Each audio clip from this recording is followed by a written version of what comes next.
ওয়ালাইকুম আসসালাম ওয়া রাহমাতুল্লাহি ওয়া বারাকাতুহু। কেমন আছো তোমরা সবাই? আলহামদুলিল্লাহ, আমিও ভালো আছি। এবং এই ভালো থাকাটা তোমাদের জন্য আরও ভালো লাগছে। তোমাদেরকে নিয়ে একসাথে আমরা টেলিভিশনের প্রোগ্রামে আছি, সেজন্য এই ভালো থাকাটা আমাদের জন্য আরও ভালো, তাই না? আজকে ইনশাল্লাহ তোমাদেরকে নিয়ে অনেক গল্প হবে, অনেক কথা হবে। তোমরাও বলবে, আমিও বলবো, তোমরাও শুনবে, আমিও শুনবো। কেমন? তোমরা আমার সাথে নিশ্চয়ই থাকবে। শুধু দর্শক, আমন্ত্রণ জানাচ্ছি আপনাদের অত্যন্ত প্রিয় অনুষ্ঠান মাছরাঙ্গা টেলিভিশনের পবিত্র মাহে রমাদানের প্রাত্যহিক আয়োজন এনসিসি ইসলামিক নিবেদিত মহানবীর শিক্ষা অনুষ্ঠানে। আমাদের অনুষ্ঠানটি প্রতিদিনের অনুষ্ঠান, আমাদের ছোট্ট সোনামণিদের জন্য নিবেদিত অনুষ্ঠান। এবং এই অনুষ্ঠানে আমরা বাচ্চাদেরকে দ্বীনের বিভিন্ন বিষয়ে কথা বলার সুযোগ দেই, জানার সুযোগ দিই। তারা প্রশ্ন করে এবং তারা জানতে চায়। আমরা চেষ্টা করি তাদেরকে উৎসাহিত করার জন্য। উৎসাহমূলক আমাদের এই প্রোগ্রাম মহানবীর শিক্ষা। আসুন আমরা আমাদের ছোট্ট বাচ্চাদের সাথে কথা বলি। পবিত্র মাহে রমাদান কেমন যাচ্ছে তোমাদের? ভালো তো? মাশাআল্লাহ। তোমরা তো কেউ কেউ রোজা রাখো অবশ্য, তাই না? রোজা রাখো এবং ইফতার করে। ইফতারটা খুব মজার কিন্তু, তাই না? ইফতারের সময়টাই আনন্দের, ইফতারের সময়টাই আনন্দের। সেই জন্য আজকে আমরা ইফতার নিয়ে কথা বলবো। কি নাম তোমার? আম্মার। এই তো আমাদের একেবারে ছোট্ট বাবু আম্মার, তাই না?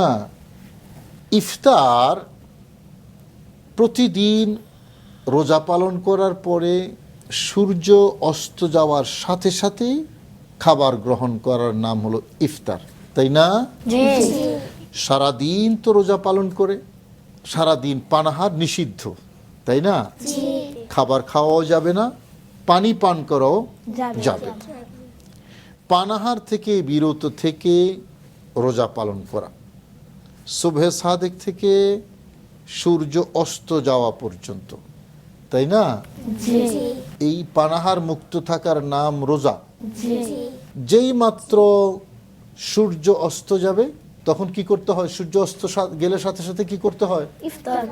ইফতার করতে হয়। ইফতার মানে কি করা? খাবার গ্রহণ করা। সারাদিন খাওয়া যাবে না, আল্লাহর নিষেধ আছে।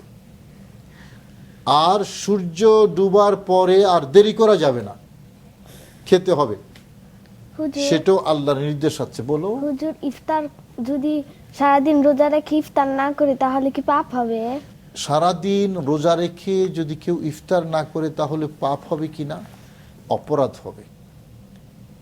কেন?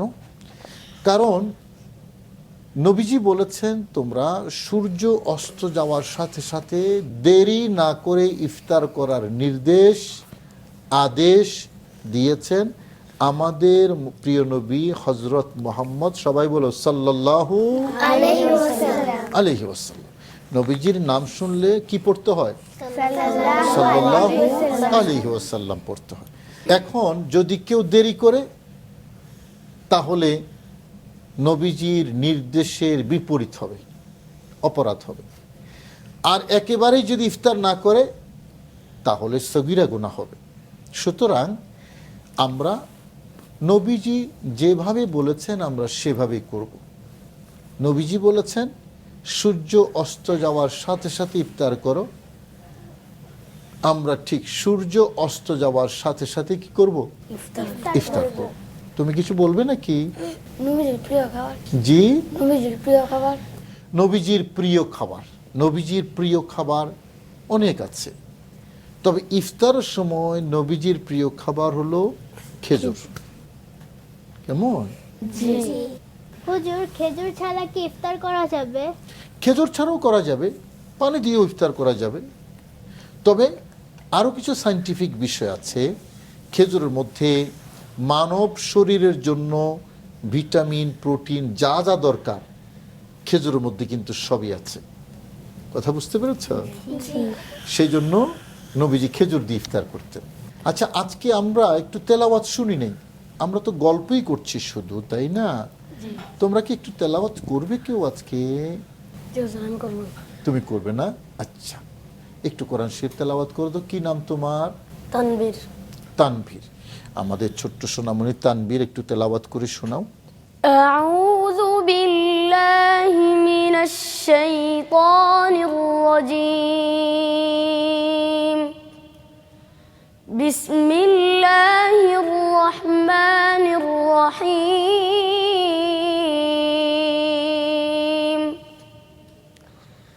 وتركنا عليه في الآخرين سلام على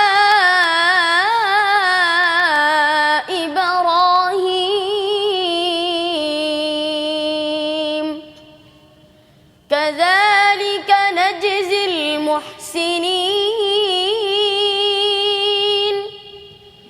إنه من عبادنا المؤمنين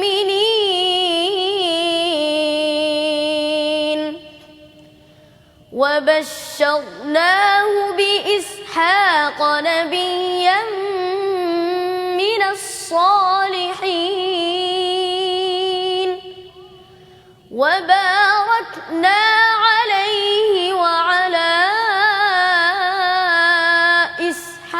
إسحاق ومن ذريتهما محسن وظالم لنفسه مبين ولقد مننا على موسى وهارون মাশাআল্লাহ, সাদাকাল্লাহুল আযীম। খুব সুন্দর পড়েছে, খুব সুন্দর পড়েছে, তাই না? মাশাআল্লাহ। তানভীর, তানভীর যেভাবে তেলাওয়াত করেছে তোমাদেরও কিন্তু সেভাবেই সুন্দর করে সবাইকে কোরআনে কারীম শিখতে হবে, তাই না? জি। আমরা ইফতার নিয়ে কথা বলছিলাম, তাই না? অনেক ধরনের আলোচনা হচ্ছে, অনেক ধরনের কথা হবে, তাই না? ইফতারে নবীজি সাল্লাল্লাহু আলাইহি ওয়াসাল্লাম খেজুর খেতেন এবং আরও অন্যান্য খাবারও খেতেন। সেই জন্য আমরা সবটাই খাবো। আমাদের দেশে ছোলা বুট, তাই না, খুব প্রিয়, অসুবিধা নেই, এটা দিয়ে ইফতার করা যাবে। আবার বেগুনি, পেঁয়াজু, পায়েস, আর কি কি বানায় না? আলুর চপ, আলুর চপ, আর কি বানায়? বেগুনি চপ। বেগুনি চপ, শরবত, হ্যাঁ, শরবত, শরবত। বলো আর কি খাও তোমরা ইফতারে? তরমুজ, তরমুজ, আরেকটা প্রিয় জিনিস, তাই না? জুস, জুস, জুস, হ্যাঁ। আর তুমি কি খাও ইফতারে? মুড়ি, মুড়ি। মুড়ি, মুড়ি খায়, মুড়িটা বাদ পড়ে গেছে। খেজুর। খেজুর, খেজুর, হ্যাঁ, খেজুর তো অবশ্যই নবীজিও পছন্দ করতেন খেজুর। আচ্ছা, আজকে তো আমরা নাতে রসুল শুনি নাই, তাই না? একটা নাত রসুল শোনা দরকার। কে আমাদেরকে কে শোনাবে নাত রসুল? ওকে, ঠিক আছে, বলো তো কি নাম তোমার মামুনি? লুবাবা। লুবাবা। একটা নাত রসুল শোনাও। তোরা দেখে যা আমি না মায়ের কোলে, তোরা দেখে যা আমি না মায়ের কোলে, মধু পূর্ণিমারি সেথা চাঁদ দোলের কোলে। মানুষে মানুষের অধিকার দিল যে যা, এক আল্লাহ ছাড়া প্রভু নাই, করিল যে যা। মানুষের লাগি চিরদিন বেশ ধরিল যে যা, বাদশাহ ফকিরের এক শামিল করিল যে যা। এলো ধরায় ধরা দিতে শেষে নাবে, ব্যথিত মানবের ধ্যানের ছবি, এলো ধরায় ধরা দিতে শেষে নাবে, ব্যথিত আজি মাতিল বিশ্ব নিখিল মুক্তি কলরলে তোরা দেখে যা আমিনা মায়ের কোলে তোরা দেখে যা আমিনা মায়ের কোলে। মাশাআল্লাহ বলো। আমাদের এই ছোট্ট সোনামণি খুব সুন্দর করে মহানবীর শিক্ষা অনুষ্ঠানে মহানবীর শানে নাত রসুল পড়েছে। কেমন? খুব সুন্দর হয়েছে। হুজুর আমি একটা গল্প বলতে চাই। আচ্ছা, শুধু আমি কেন গল্প বলবো, তোমরাও বলবে। তোমার নাম কি? লামহা। লামহা। লামহাও গল্প বলতে চায়, দেখি গল্প বলো তো। একদিন হযরত মুহাম্মদ সাল্লাল্লাহু আলাইহি ওয়াসাল্লাম পথ দিয়ে যাচ্ছিলেন। হঠাৎ তিনি দেখতে পেলেন একজন লোক একটি হরিণকে বেঁধে রেখেছে। হরিণটি হযরত মুহাম্মদ সাল্লাল্লাহু আলাইহি ওয়াসাল্লামকে দেখার সাথে সাথে বলল, হে আল্লাহর রাসূল সাল্লাল্লাহু আলাইহি ওয়াসাল্লাম, আমার 2টি বাচ্চা রয়েছে, তারা অনেক ক্ষুধার্ত, আমাকে কিছু সময়ের জন্য যেতে দিন, আমি তাদেরকে দুধ পান করিয়ে আবার ফিরে আসব। এই কথা শুনে হযরত মুহাম্মদ সাল্লাল্লাহু আলাইহি সাল্লামের মনে দয়া হলো। তিনি ওই লোকটিকে বলল, তুমি ওকে যেতে দাও, ও আবার ফিরে আসবে।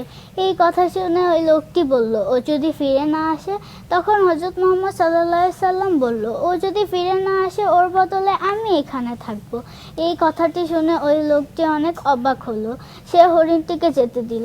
হরিণটি দৌড়ে তার বাচ্চাদের কাছে গেল, তাদেরকে দুধ পান করালো, আদর করলো এবং বিদায় নিয়ে আবার ফিরে আসলো। সেই লোকটি হরিণটিকে দেখে অবাক হয়ে গেল এবং বলল, এরকম সত্যবাদিতা আমি আর কোথাও দেখিনি। তারপর সে হরিণটিকে মুক্ত করে দিল এবং ইসলাম ধর্ম গ্রহণ করলো। সুবহানাল্লাহ। লামহা মহানবীর জীবন থেকে এমন একটা গল্প বলেছে, এটা আমাদের জন্য খুবই শিক্ষণীয়।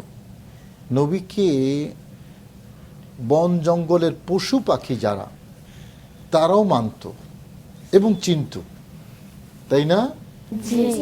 দেখো, রাসূল করিম সাল্লাল্লাহু আলাইহি ওয়াসাল্লামকে আল্লাহ পাক রব্বুল আলামিন আহকামুল হাকিমিন পশু পাখির কষ্ট যন্ত্রণা শোনার জন্য পাঠিয়েছেন। এই যে আমাদের ছোট্ট সোনামণি, তোমার নাম জানি কি বলেছো? বাবা। লুবাবা। যেই নাত রসুলটি পড়েছে, নবীকে আল্লাহ যে পাঠিয়েছেন পৃথিবীতে সমগ্র সৃষ্টি জগতের জন্য, শুধু মানুষ নয়, শুধু জিন জাতি নয়, যেই মহানবীর গল্প শোনার জন্য। আমাদের এই অনুষ্ঠানের নাম কি জানি বলো তো সবাই? মহানবীর শিক্ষা। আমার, তুমি কেমন আছো? ভালো। ভালো আছো? আচ্ছা, তুমি কিছু একটা বলবে? গজল? দেখি আম্মার, গজলটা বলো তো।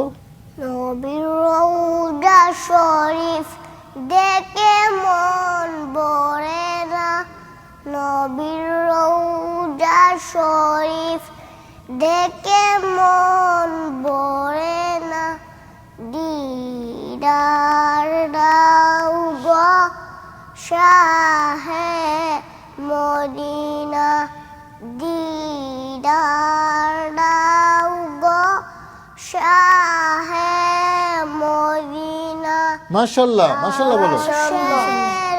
মেহমান করেছেন আল্লাহ, কত শান কত মান, মুর কামলিওয়ালা ওগো মদিনাওয়ালা, করো করোনা দিদার দাও গো শাহে মদিনা। আম্মারকে স্পেশাল একটা ধন্যবাদ, তাই না? খুব সুন্দর হয়েছে। আম্মার, কোথায় শিখেছো? আমার মামার কাছ থেকে। তোমরাও শিখেছো? হ্যাঁ হ্যাঁ একটা দোয়া বলতে চাই। হ্যাঁ, কি বলবা? যানবাহন ওঠার সময়, আবার বলো। যানবাহনে ওঠার দোয়া বলবো। যানবাহনে উঠার দোয়া এভাবে বলতে হবে, কেমন? বলো তো। সুবহানাল্লাযী সাখারা লানা হাযা ওয়া মা কুন্না লাহু মুকরিনা ওয়া ইন্না ইলা রাব্বিনা লামুনকালিবুন। হ্যাঁ, মাশাআল্লাহ, ঠিকই বলেছে। এই দোয়াটা যখন আমরা কোনো যানবাহনে উঠি, যানবাহনে উঠার সাথে সাথেই এই দোয়াটা পড়তে হয়। কেমন? সবাই তোমরা শিখবে। সুবহানাল্লাযী, বলো তো সবাই। সাখখারা লানা হাদা ওয়ামা কুন্না লাহু মুকরিনিন ওয়া ইন্না ইলা রাব্বিনা লামুনকালিবুন। মনে থাকবে? কোন ইফতার ভাঙ্গা লাগে? কোন সময় ইফতার ভাঙ্গা লাগে? আমি কিন্তু বুঝে গেছি কোন সময় ইফতার ভাঙ্গা লাগে, মানে ইফতার করে রোজা ভাঙতে হয় কখন। কেমন? এটা বুঝাতে চেয়েছে আম্মার। তো আমি বুঝে গেছি, তোমরা তো বুঝেছো তাই না? যখন সূর্য অস্ত যায়, মানে সূর্য যখন ডুবে যায়, ওই পশ্চিম আকাশে লাল হয়ে যায় না সূর্যটা এক সময় বিকেলে? হ্যাঁ, তখন লাল হয়ে যাওয়া মানে আস্তে আস্তে সূর্য ডুবে যাচ্ছে ডুবে যাচ্ছে ডুবে যাচ্ছে। সূর্য যখন ডুবে যায় তখন ইফতার ভাঙ্গা লাগে। ঠিক আছে, তখন ইফতার ভাঙ্গা লাগে। তুমি হুজুর, কখন থেকে, মানে কত বছর থেকে রোজা রাখা ফরজ? কত বছর থেকে রোজা রাখা ফরজ, এটা খুবই গুরুত্বপূর্ণ একটা প্রশ্ন জানতে চেয়েছে। রোজা রাখতে হয় একজন ছেলে বা মেয়ে যখন প্রাপ্তবয়স্ক হয়। কেমন? প্রাপ্তবয়স্ক হওয়ার সেই বয়সটা 12 বছরও হতে পারে, 13 বছরও হতে পারে, 14 বছরও হতে পারে, 15 বছরও হতে পারে। কেমন? প্রাপ্তবয়স্ক হলে রোজা পালন শুরু করতে হবে, ফরজ। হুজুর, এর আগে কি রোজা রাখা যাবে না? হ্যাঁ, অনেকেই 7 বছর, 8 বছর, 9 বছরও রোজা রাখে, সওয়াব হবে। হুজুর, রোজার কথা কি কোরআনে নাই? আছে, কোরআনের রোজার কথা আছে। কোরআনের রোজার কথা এক জায়গায় না, অনেক জায়গায় আছে। কুতিবা আলাইকুমুস সিয়াম কামা কুতিবা আলাল্লাযীনা মিন ক্বাবলিকুম লাআল্লাকুম তাত্তাকুন, সূরা বাকারার মধ্যে আছে। কেমন? রোজার কথা অনেক জায়গায় আছে কোরআন শরীফে। ইফতারের ফজিলত কি? ইফতার অনেক ফজিলত আছে। নবীজি বলেছেন সময় মতো ইফতার করা, এটা আল্লাহর রহমত নাজিল হয় ইফতারের সময়, এবং এটা একটা আনন্দের মুহূর্ত। কেমন? অনেক কিছু জানতে চেয়েছো আজকে তোমরা, এবং তোমরা এই প্রশ্ন করার কারণে আমাদের অনুষ্ঠানটা অনেক সুন্দর হয়েছে। কেমন? হুজুর, আমি একটা দোয়া বলবো। তুমি একটু দোয়া পড়বে? আচ্ছা, পড়ে ফেলো তো দোয়াটা। খানা খাওয়ার শেষে এই দোয়া পড়িতে হয়, আলহামদুলিল্লাহিল্লাযী আত'আমানা ওয়া সাকানা ওয়া জাআলানা মিনাল মুসলিমিন। মাশাআল্লাহ, খাওয়ার শেষে এই দোয়াটা পড়তে হয়, তাই না? সবাইকে ধন্যবাদ। আজকে আর না, আমরা অনুষ্ঠানটা শেষ করবো ইনশাল্লাহ। আরেকদিন তোমাদের সাথে ইনশাল্লাহ কথা হবে, দেখা হবে। কেমন? সবাইকে অনেক ধন্যবাদ। শুধু দর্শক, এই ছোট্ট সোনামণিদের সাথে গল্পে গল্পে, কথায় কথায় আমাদের অনুষ্ঠানের শেষ পর্যায়ে এসে গেছি। দেখলেন তো, তারা অনেক কিছু বলতে চায়, জানতে চায় এবং শিখতে চায়। আল্লাহ তাদেরকে উপযুক্ত একজন দিনদার পরহেজগার হিসেবে কবুল করুন, আমিন। এই প্রত্যাশায় আজকের পর্ব এখানে শেষ করছি। আপনাদের প্রিয় অনুষ্ঠান এনসিসি ইসলামিক নিবেদিত মহানবীর শিক্ষা থেকে বিদায় চাইছি। আসসালামু আলাইকুম ওয়া রাহমাতুল্লাহি ওয়া বারাকাতুহু।